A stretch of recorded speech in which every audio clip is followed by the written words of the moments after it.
Bonjour, aujourd'hui nous parlons des stratégies diagnostiques uniquement sur l'ECG concernant les tachycardies AQRS fin. L'idée, c'est de ne pas faire un cours complet sur l'électrocardiogramme des tachycardies AQRS fin, ce serait trop long, mais de se rappeler les bases, les stratégies diagnostiques et quels sont les outils qu'il vous faut pour réfléchir sur une tachycardie AQRS fin, quels sont les indices qu'il faut chercher sur les électrocardiogrammes, notamment. Le plus important, c'est cette diapositive ici, que vous devez évidemment parfaitement maîtriser, mais c'est finalement très simple. Il faut premièrement connaître les diagnostics possibles. Si on ne connaît pas le champ des possibles, on ne peut pas réfléchir correctement. Il n'y a pas de tachycardie magique qui sortent de nulle part. Les tachycardies, elles empruntent des circuits qui sont toujours les mêmes, et donc il faut les connaître. Voilà. Donc il y a les tachycardies sinusales, les tachycardies atriales focales, les macro-réentrées atriales, les réentrées intranodales, qu'elles soient typiques ou atypiques, les réentrées sur voies accessoires type faisceau de Kent, donc les voies musculaires, le syndrome de Wolff-Parkinson-White, les réentrées sur voies accessoires atypiques, là il y a tout un champ de rareté, et les tachycardies jonctionnelles ectopiques, les JET en anglais. Voilà ce qui existe comme tachycardie supraventriculaire qui donne des tachycardies régulières à QRS fin. Il n'y en a pas énormément, et donc il faut connaître ce champ des possibles. Il faut s'astreindre à rechercher le maximum d'éléments diagnostiques. Il faut chercher le contexte. Interpréter un ECG sans contexte, c'est beaucoup plus difficile. On risque de se tromper plus souvent. Connaître l'ECG en rythme sinusal, pareil. Interpréter un ECG en arythmie, si on n'a pas l'ECG en rythme sinusal, on se met des bâtons dans les roues. Essayer d'enregistrer le démarrage de l'arythmie. Enregistrer un ECG en tachycardie le plus long possible, parce qu'on va voir que parfois, pendant la tachycardie, on se retrouve avec des petits moments où on peut avoir des indices qui nous aident beaucoup, essayer d'enregistrer l'arrêt de la tachycardie et, très important, faire des manœuvres vagales pour voir comment la tachycardie répond aux manœuvres vagales. La démarche diagnostique, c'est toujours la même et un des éléments les plus importants, c'est récupérer le maximum d'informations avant d'essayer de faire le diagnostic, formuler, tester les hypothèses diagnostiques en fonction du champ des possibles, voilà, et hiérarchiser les hypothèses diagnostiques. Au départ, on a plusieurs diagnostics possibles, et plus ça va, plus on va éliminer certains diagnostics, plus on va monter en probabilité sur d'autres diagnostics, et parfois, on va même avoir un diagnostic de certitude sur l'électrocardiogramme, même si ce n'est pas toujours le cas. Donc, petit rappel, ça c'est les recommandations européennes 2019 sur les tachycardies supraventriculaires. Il rappelle le champ des possibles en les classifiant, d'accord. Donc, les tachycardies sinusales, avec les différentes tachycardies sinusales qui existent, on n'en parle pas aujourd'hui, les tachycardies atriales focales, multifocales, les macro-réentrées atriales tachycardia, dépendantes de l'isthme chaotricuspide et non dépendantes de l'isthme chaotricuspide, la fibrillation auriculaire et les tachycardies qui utilisent la jonction, les réentrées intranodales typiques atypiques, les jets, ils mettent other non réentrantes variants, pourquoi pas, et les tachycardies utilisant une voie accessoire. Voilà. Donc le champ des possibles, on le connaît. Quels sont les éléments diagnostiques qui sont très importants à récupérer dans le contexte? L'âge du patient est très important parce qu'il nous donne des petits indices. La présence d'une cardiopathie sous-jacente ou pas est très importante. La circonstance de survenue, au repos, à l'effort, prise de médicaments, etc. Et la durée, la fréquence des crises, évidemment. Le CG en rythme sinusal, qu'est-ce qu'on va chercher? On va chercher notamment deux choses. La présence d'une préexcitation qui va nous aider pour réfléchir sur la présence d'une voie accessoire à conduction antérograde ou pas. Et l'aspect du QRS conduit en rythme sinusal, la morphologie du QRS, la présence d'un bloc de branche, etc., va pouvoir nous aider pour le comparer au QRS en tachycardie. On peut aussi rajouter ici le fait d'analyser la repolarisation, l'onde T en rythme sinusal, parce que parfois l'activité atriale sera cachée dans l'onde T. Donc si on connaît la morphologie de l'onde T en rythme sinusal, ça va beaucoup nous aider pour chercher l'activité atriale pendant la tachycardie. Le démarrage, eh bien, on va chercher de savoir si le démarrage se fait directement sur le rythme sinusal ou à la suite d'une extrasystole. On va rechercher la présence d'un éventuel saut de conduction en début de tachycardie et on va essayer d'identifier où est le premier battement de la tachycardie et notamment, est-ce que d'abord on a une ou plusieurs extrasystoles d'une morphologie différente de la tachycardie ou est-ce que d'emblée on démarre sur la tachycardie. Le CG en tachycardie, bien sûr, c'est l'analyse la plus classique qu'on a l'habitude de faire. On cherche le rapport AV, c'est le plus important. Et pour pouvoir chercher le rapport AV, il faut voir les oreillettes, voir les ventricules. Voir les ventricules, c'est très facile puisqu'on voit les QRS. Voir les oreillettes, ce n'est pas aussi facile que ça parce que, en général, il faut aller chercher un candidat, on va en voir des exemples après, un candidat pour une activité atriale, et on aura en général du mal à être certain à 100% que ce que l'on voit est bien une activité atriale. Il y a des cas où ça sautera aux yeux et des cas où l'activité atriale sera potentiellement intégrée à l'intérieur de la repolarisation, et dans ce cas-là, ça peut être plus difficile de la localiser. Une fois qu'on a trouvé le candidat, on va dire, oreillette et le QRS pour le ventricule, on va analyser le RP'. Donc, on va dire est-ce que le RP' est court, c'est-à-dire est-ce que l'activité atriale est collée au QRS précédent, ou est-ce que le RP' est long. Dans ce cas-là, l'activité atriale est plutôt collée au QRS qui suit. Et on va analyser, et c'est pour ça que c'est très intéressant d'enregistrer des tracés longs ECG, on va analyser les variations des oreillettes, les variations des PP, les variations des PP et les variations des RR, donc variation du délai entre deux oreillettes et entre deux ventricules. Et si la tachycardie n'est pas parfaitement régulière, ça va beaucoup nous aider pour savoir qui drive qui. Est-ce que les oreillettes, est-ce que la fréquence, le cycle varie au niveau des oreillettes d'abord, puis au niveau des ventricules, dans ce cas, ce sont plutôt les oreillettes qui drive, ou est-ce que c'est l'inverse, d'abord les variations du RR, puis les variations du PP. D'accord ? Donc, d'où l'intérêt souvent de faire des enregistrements longs pour essayer de voir des tout petits changements de cycle de la tachycardie qui nous aident potentiellement beaucoup pour hiérarchiser le diagnostic. L'arrêt de la tachycardie, si on peut l'enregistrer, c'est très intéressant. On va essayer de voir si ça s'arrête sur un QRS ou sur une onde de P. Ça peut nous donner des informations, en général plus statistiques que des informations de certitude. Et on va voir également s'il y a un ralentissement progressif ou est-ce que l'arrêt se fait brutalement. Et la réponse aux manœuvres vagales, qui est également très importante. Est-ce que j'arrête ou pas la tachycardie? Est-ce que j'arrive à démasquer une activité atriale? Est-ce que je modifie mes rapports AV? Donc là, toutes ces questions-là sont très importantes et en général, c'est grâce aux manœuvres vagales qu'on a la réponse lorsqu'on est face à une tachycardie à QRS fin en 1 pour 1. On va faire un petit diaporama des différentes tachycardies en passant assez vite parce que ce n'est pas non plus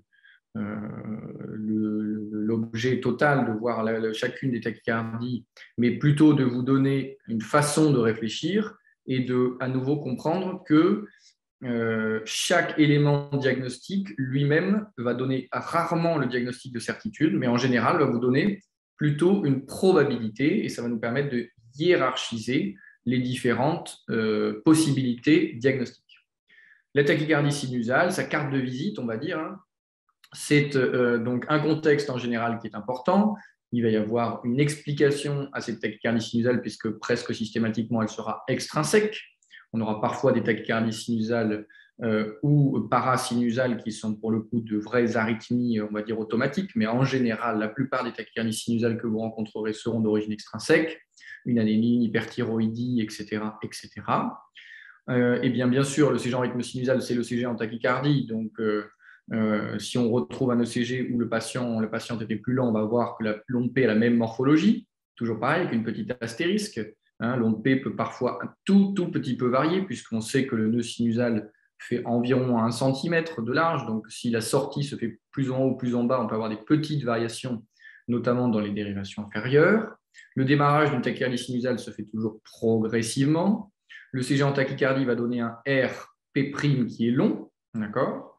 Mais pareil, il y a des exceptions possibles. Si on a un bloc auriculo-ventriculaire de type 1, qu'on se retrouve avec un PR long, on peut avoir en théorie une tachycardie sinusale qui peut être avec un RP' court. D'accord ?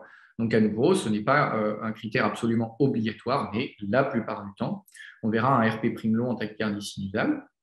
Et comme c'est l'oreillette qui donne les QRS, on a donc un influx qui est descendant, eh bien, les variations de la fréquence des oreillettes va précéder la variation de la fréquence des ventricules. Si on a un cycle atrial qui est plus long, on aura un cycle ventriculaire qui sera plus long. Donc la variation des PP précède la variation des RR. L'arrêt se fait de façon progressive et la réponse aux manœuvres vagales, on va ralentir et la conduction AV et la fréquence sinusale, donc on va avoir un ralentissement de la tachycardie, éventuellement quelques ondes P bloquées si on a un effet important sur le nœud AV, et puis la tachycardie va reprendre puisqu'on ne l'a pas arrêtée. La tachycardie atriale focale, le contexte, ça va être plutôt un patient ou une patiente jeune sur cœur sain, mais pareil, ce n'est pas du tout obligatoire. On peut voir des tachycardies atriales focales chez des sujets plus âgés, c'est tout à fait possible, ou dans un contexte de cardiopathie.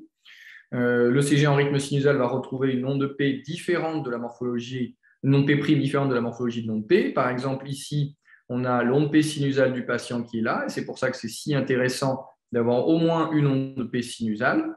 Et on a l'activité atriale en tachycardie qui est ici. Là, on a simplement une extrasystole, mais on a l'activité atriale en tachycardie qui est ici. Et par exemple, on voit que si on prend par exemple le V3 qui est très plat de base, on se retrouve avec une grande négativité en V3 lors de l'extrasystole. Et de même, on a une empreinte négative très importante qui va d'ailleurs varier puisqu'on a une toute petite variation de cycle et donc l'activité atriale se place différemment dans l'onde T. C'est pour ça que cette onde T, elle varie. Là, on la voit notamment ici, par exemple. Et on voit d'ailleurs que sur l'arrêt de cette tachycardie-là, on a un allongement progressif du PR, c'est un arrêt sur une manœuvre vagale. Et on voit d'ailleurs même qu'on s'arrête sur une activité atriale. On va le voir juste après. Donc, le démarrage d'une tachycardie atriale focale, en général, va être un démarrage brutal, mais avec ce qu'on appelle un warm-up, c'est-à-dire que le cycle de la tachycardie ne va pas être parfaitement stable au départ, il va avoir tendance à s'accélérer un petit peu. Le premier battement de la tachycardie va être de la même morphologie que l'onde P', c'est-à-dire que les battements suivants de la tachycardie, c'est-à-dire que la tachycardie atriale se lance directement, elle n'a pas besoin d'une extrasystole pour ensemencer un éventuel circuit de réentrée, puisqu'il s'agit d'un mécanisme focal. Le CG en tachycardie va trouver en général un RP' long, à nouveau comme dans la tachycardie sinusale, l'activité atriale est plutôt proche du QRS d'après, mais si on est dans un contexte de BAV1, c'est possible d'avoir un PR long. Et les variations des PP vont précéder les variations des RR à nouveau, c'est l'oreillette qui drive les ventricules, c'est très logique.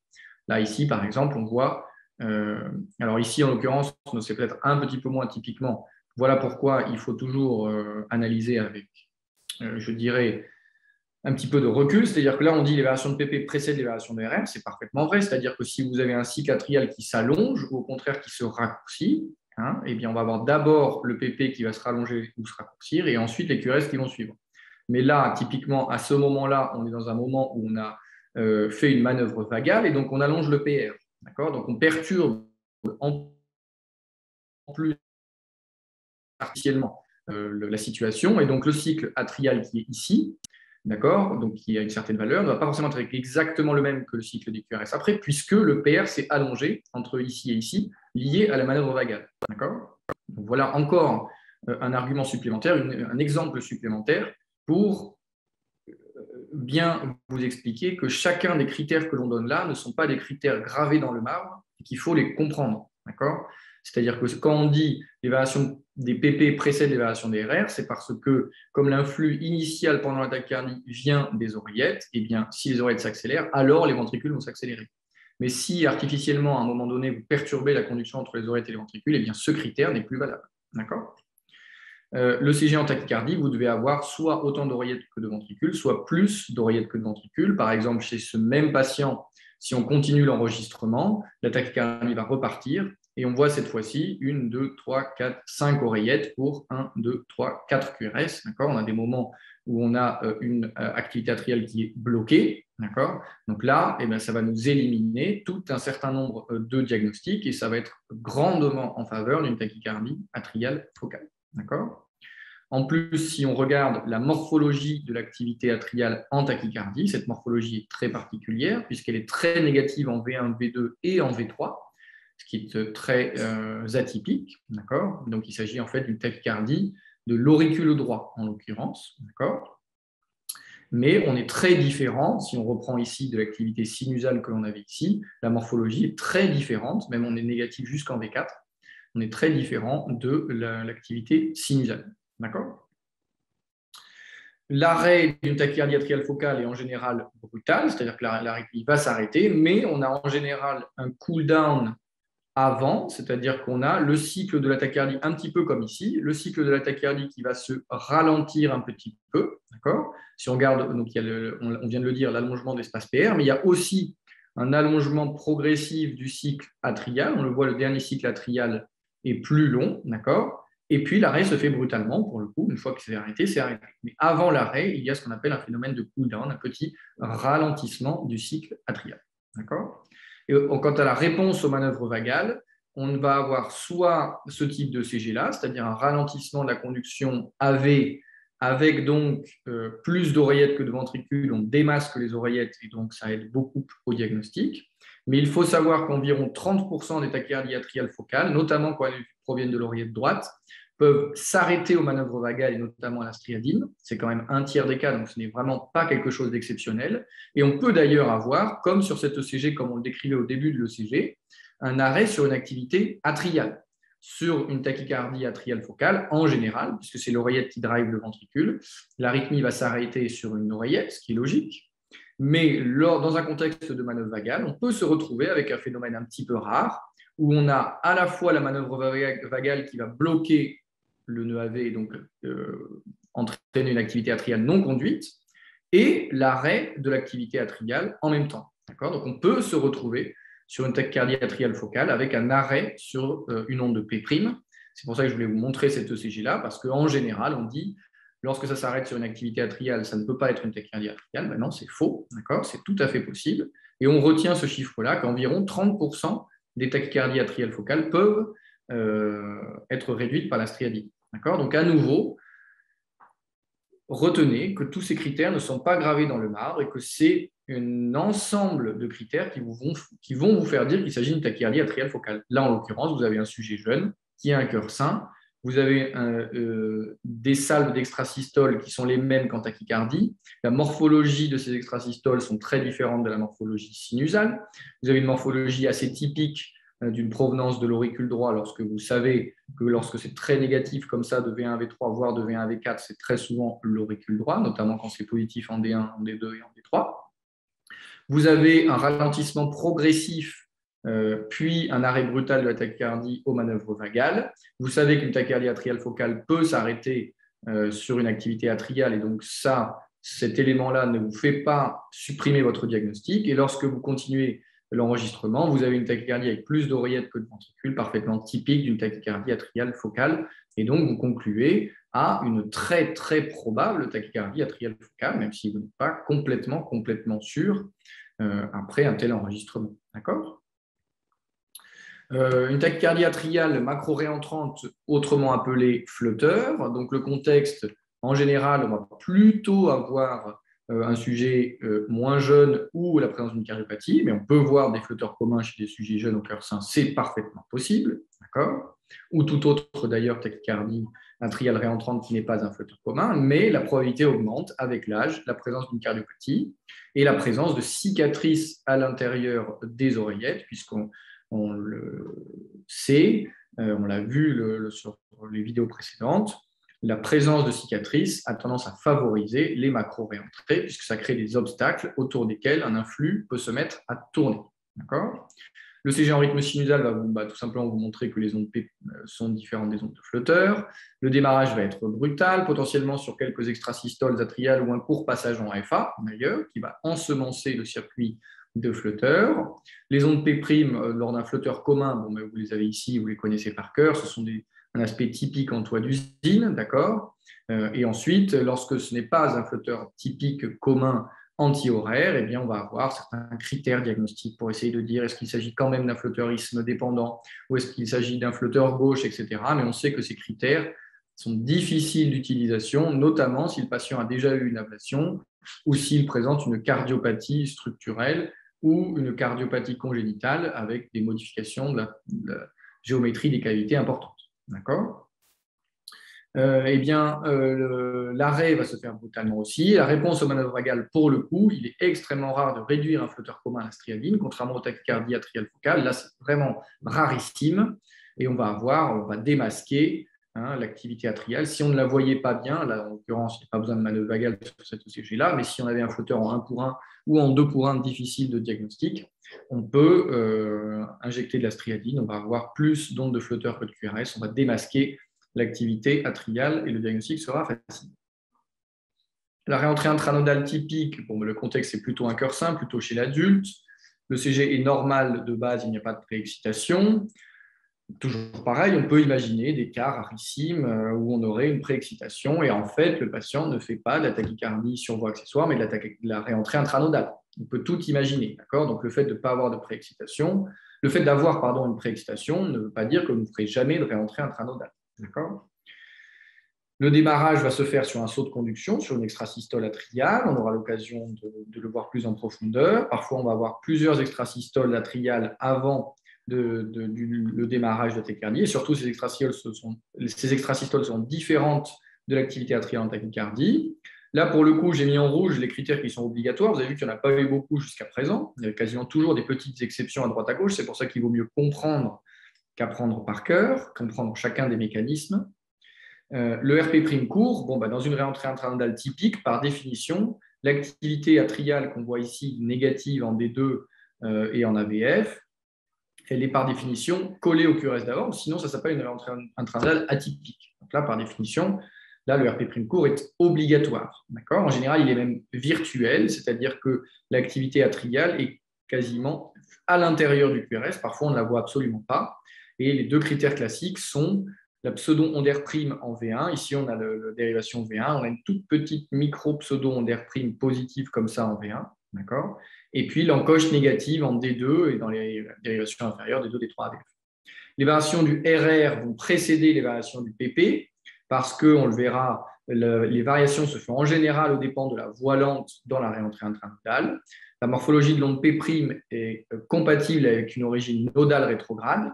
Donc là, pareil, il faut être bien certain du bon candidat qu'on analyse. Si effectivement, et c'est là où il faut toujours prendre des pincettes, mais si effectivement l'activité atriale est bien celle que l'on croit ici, c'est-à-dire au pied du QRS, alors elle est négative en D2, D3, AVF, et donc c'est compatible avec une origine provenant du nœud auriculo-ventriculaire, donc une origine plutôt basse, d'accord ? Si on avait une activité atriale extrêmement négative en D1, par exemple, qui nous ferait penser que ça vient de la gauche, alors peut-être qu'on aurait un problème pour dire qu'il s'agit d'une réentrée intranodale, par exemple. D'accord ? Donc on peut essayer d'analyser la morphologie, mais à nouveau, c'est un critère plutôt faible en général, parce que analyser une morphologie d'activité atriale rétrograde, eh bien, on prend un petit peu toujours des risques, parce que cette activité, elle est un petit peu fusionnée avec le QRS, un peu fusionnée avec l'onde T, et donc on peut dire parfois un petit peu des bêtises. On peut avoir, donc en général, on va avoir une tachycardie en 1 pour 1, autant d'oreillettes que de ventricules. Il est possible, rare, mais possible, d'avoir plus d'activité atriale que de ventricules. On peut avoir en général, ça va être en 2 pour 1, 2 ondes P rétrogrades pour un QRS, d'accord ? Parce que comme le QRS, le ventricule ne fait pas partie du circuit, eh bien, il est assez classique d'avoir, notamment au démarrage de la réentrée, une réponse en 2 pour 1, c'est tout à fait possible. Et dans des cas exceptionnels, qui sont du coup quasiment à chaque fois publiés, on peut avoir plus de ventricules que d'oreillettes dans une réentrée intranodale, mais là, on parle vraiment de choses exceptionnelles, donc il vaut mieux garder en tête que lorsqu'on a plus de ventricules que d'oreillettes, en général, on ne peut pas avoir de réentrée intranodale. Mais on met une petite astérisque. Quelques cas publiés prouvent le contraire. L'arrêt est en général brutal, mais on peut avoir un ralentissement progressif avant cet arrêt brutal, avec notamment un petit allongement des cycles aux dépens de la voilante.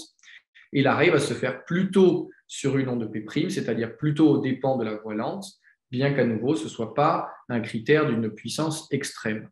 Par contre, quelque chose de très important, une réentrée intranodale typique doit s'arrêter aux manœuvres vagales, d'accord, avec un petit astérisque, c'est-à-dire une manœuvre vagale bien faite, c'est-à-dire, si les manœuvres vagales cliniques ne marchent pas, une ingestion de striadine à la dose nécessaire, 6, puis 12, puis 18 mg s'il faut, mais une réentrée intranodale doit s'arrêter à la striadine. D'accord ? La réentrée intranodale atypique va être plutôt rare chez le sujet jeune, d'accord ? Parce qu'en général, il faut certaines lésions au niveau du nœud auriculo-ventriculaire, donc on va le voir plutôt chez le sujet âgé ou chez le sujet qui a déjà bénéficié d'une ablation de réentrée intranodale typique, c'est tout à fait classique ça pour le coup. En général, on va avoir soit donc un ECG normal, soit un BAV1 de base qui peut favoriser le fait que la réentrée intranodale soit atypique si la voie rapide est déjà elle-même un petit peu endommagée. Plusieurs démarrages sont possibles. Le démarrage classique est celui qu'on voit ici, c'est-à-dire un démarrage sur une extrasystole ventriculaire. On a même un doublé d'extrasystole ventriculaire, une conduction longue depuis le ventricule vers l'oreillette par la voie lente rétrograde, et on repart par la voie rapide antérograde, voie lente, voie rapide, voie lente, voie rapide. D'accord ? Et donc on part sur une réentrée intranodale atypique. Le RP' est par définition long sur une réentrée intranodale atypique. Alors long, il y a plusieurs définitions possibles. Il faut toujours bien définir ce dont on parle, c'est-à-dire soit on dit que le RP', donc le RP' est plus court que le P'R, c'est-à-dire que l'activité atriale se trouve, si on coupe en deux l'espace entre deux QRS, l'activité atriale se trouve du côté du QRS suivant. C'est l'utilisation qu'on fait habituellement. D'accord. Donc là, en l'occurrence, par exemple, sur cette tachycardie, on peut dire que le RP' est long. Mais on classifie, notamment dans les recommandations 2019, on classifie aussi une autre RP', entre guillemets, dit non court, puisque dans la réentrée intranodale atypique, le RP' est court, d'accord. Donc en général, on dit moins de 70 millisecondes. Alors, les chiffres varient entre 60 et 90 millisecondes en fonction des documents que l'on regarde. Mais donc, le RP' est très court.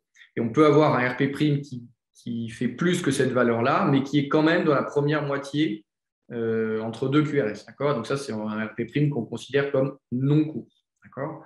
Donc, pour être clair, quand on a une réentrée intranodale, si le RP' est collé au QRS d'avant, c'est une réentrée intranodale typique. Si le RP' si l'activité atriale est après, c'est une rentrée intranodale atypique, que ce soit un RP' non court ou un RP' long. D'accord. Les variations du PP vont en général précéder les variations du RR. D'accord. À nouveau, parce que les variations se font au dépend de la voie lente en général.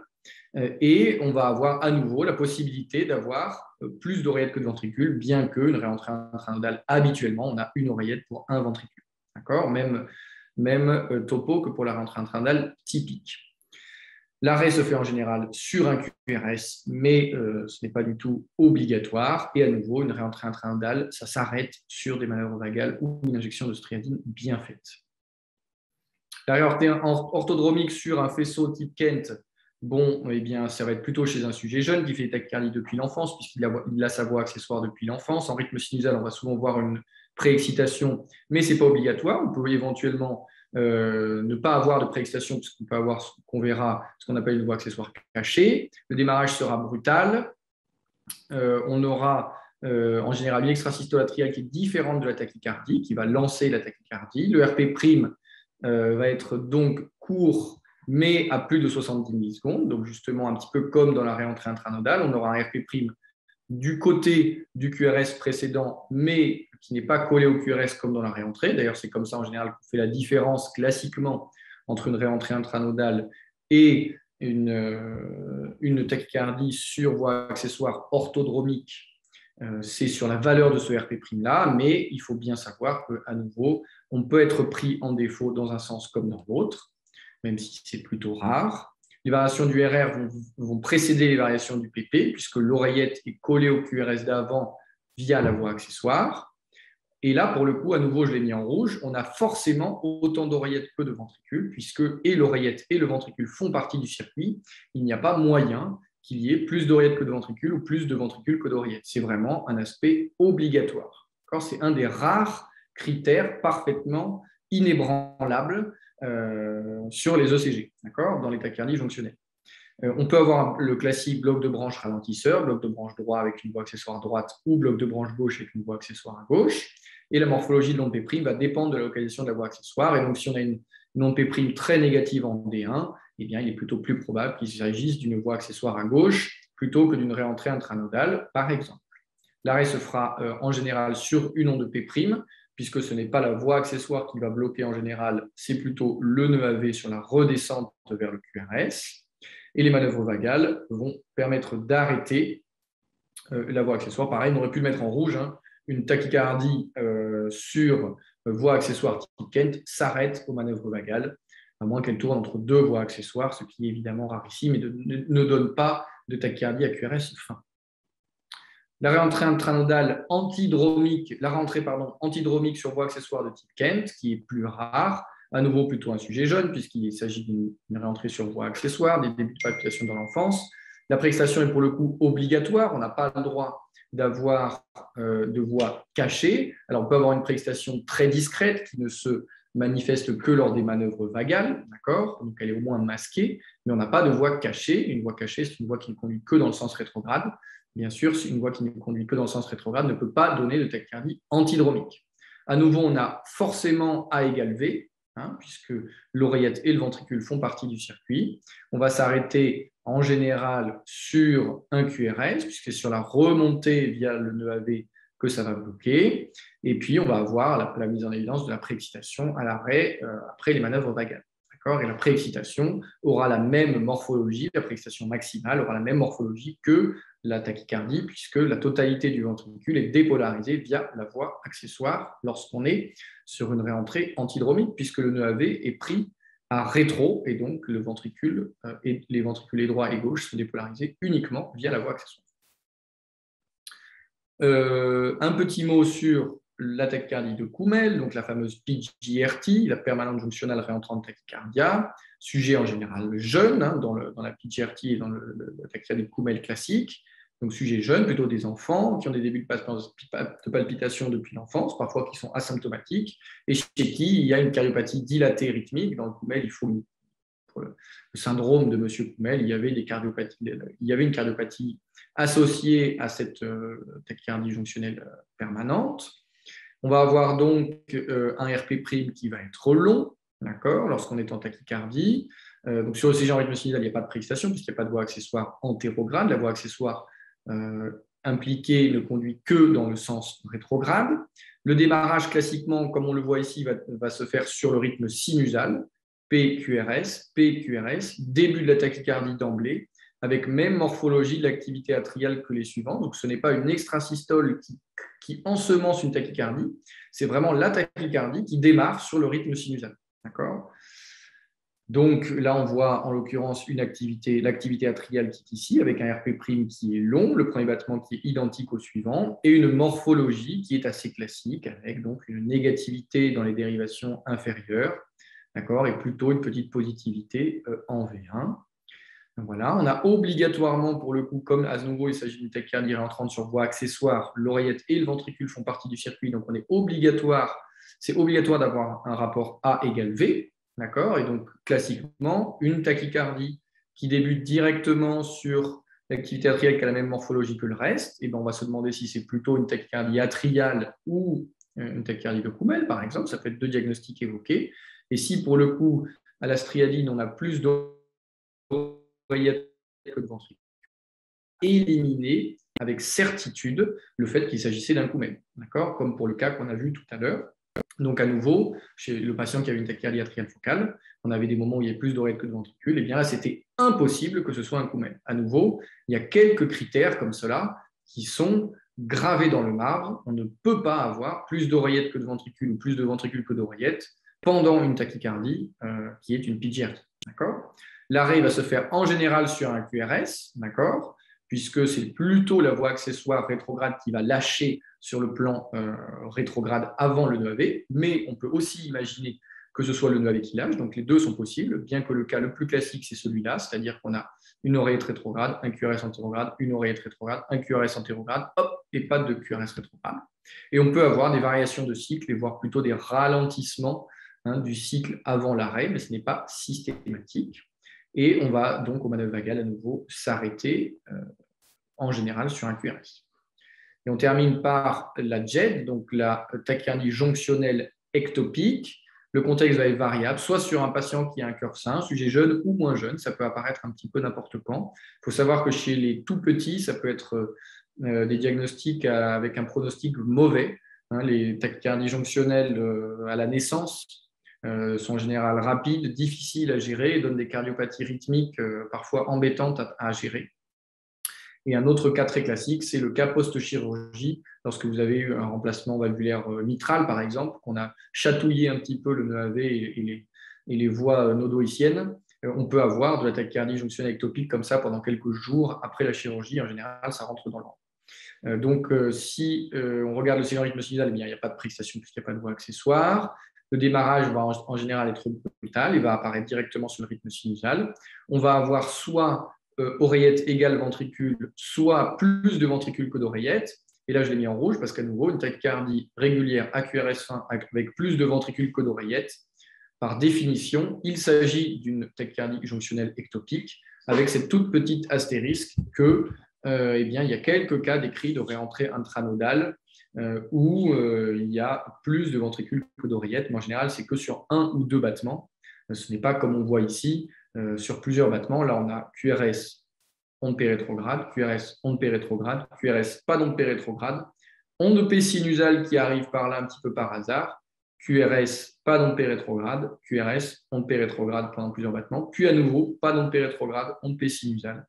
Et voilà, donc il y a une concurrence entre l'activité atriale rétrograde et le nœud sinusal qui a envie, lui, de se dépolariser. Et quand il n'est pas reseté par une activité atriale rétrograde, eh bien, il envoie son petit influx antérograde. D'accord ? Les variations des RR vont précéder les variations des PP, puisque ce sont les ventricules qui drivent de façon automatique la tachycardie. L'arrêt va se faire en général sur une activité atriale, puisque c'est le QRS qui drive, donc le QRS va s'arrêter, et du coup, il n'y aura pas d'activité atriale derrière. Et les réponses aux manœuvres vagales, eh bien, en général, la tachycardie jonctionnelle ne va pas s'arrêter aux manœuvres vagales, mais par contre, si on avait une activité en 1 pour 1, comme c'est le cas par exemple sur ces quelques battements ici, eh bien, on va dissocier l'activité et on va avoir plus de ventricules que d'oreillettes. Donc, sur une tachycardie jonctionnelle, le diagnostic est en général assez simple, ectopique, le diagnostic est en général assez simple. On va mettre de la striadine et on va voir qu'il y a plus de ventricules que d'oreillettes à la striadine. Et là, on a notre diagnostic, puisqu'une réentrée intranodale, même si elle est très particulière, qu'il y a plus de ventricules que d'oreillettes, eh bien, par définition, notre réentrée devrait s'arrêter aux manœuvres vagales. D'accord ? Et donc là, on a clairement un diagnostic de certitude si on a plus de ventricules que d'oreillettes avec une injection de striadine. D'accord ? Donc voilà un petit peu l'objet du topo aujourd'hui. Vous remettre en tête les diagnostics possibles, savoir quels sont les critères que l'on recherche. Pensez toujours à chercher le contexte, essayer d'attraper le démarrage de la tachycardie, faire des enregistrements longs pour avoir le plus d'informations possible pendant la tachycardie, essayer d'avoir l'arrêt des tachycardies. Tout ça, ce sont vraiment des éléments essentiels. Donc, il faut connaître les diagnostics possibles. Voilà, donc ça, c'est de la connaissance. Il faut comprendre les mécanismes de chaque tachycardie pour comprendre ce qui est possible et ce qui n'est pas possible. Il faut être capable de hiérarchiser la puissance diagnostique de chaque critère que l'on utilise. J'ai essayé très rapidement là de vous faire sentir qu'il y a certains critères qui sont plus forts que d'autres. Et pour les hiérarchiser, il faut de l'expérience, mais surtout de la compréhension des mécanismes et à nouveau de comprendre ce qui est possible et pas possible. Et surtout, ce qui fera de vous quelqu'un qui est fort en interprétation d'ECG, ce sera de traquer tous les indices. Et en général, quand un interne va aller voir un chef de clinique de rythmologie pour avoir un diagnostic parce qu'il se demande s'il s'agit d'une réentrée intranodale ou d'autre chose, ce que va faire le chef de clinique, ce n'est pas qu'il va voir un micro quelque chose que n'a pas vu l'interne, c'est qu'il va reprendre tout le dossier, chercher des démarrages, faire un enregistrement long, faire une injection de striadine à une bonne dose si elle n'a pas été faite, etc., etc., etc. Ça ne va pas être l'œil du tigre qui va voir le micro-détail que personne n'a vu, ça va être plutôt celui qui va se poser et prendre tous les éléments dans leur ensemble et peser, chercher les hypothèses diagnostiques, les hiérarchiser et surtout donc traquer tous les indices, se forcer à aller chercher le CG en rythme sinusal, tous les ECG de tachycardie, les regarder les uns après les autres, etc. etc. Et bien sûr, s'il reste un doute à la fin, il y a toujours l'exploration électrophysiologique parce que parfois, il faut savoir que sur certains ECG, on ne peut pas avoir de diagnostic de certitude à la fin de la réflexion. Et dans ces cas-là, et bien sûr, on voit un diagnostic de certitude, l'exploration électrophysiologique est en mesure de nous le donner. Voilà pour ce topo sur l'ECG des tachycardies à QRS fin régulière. Merci.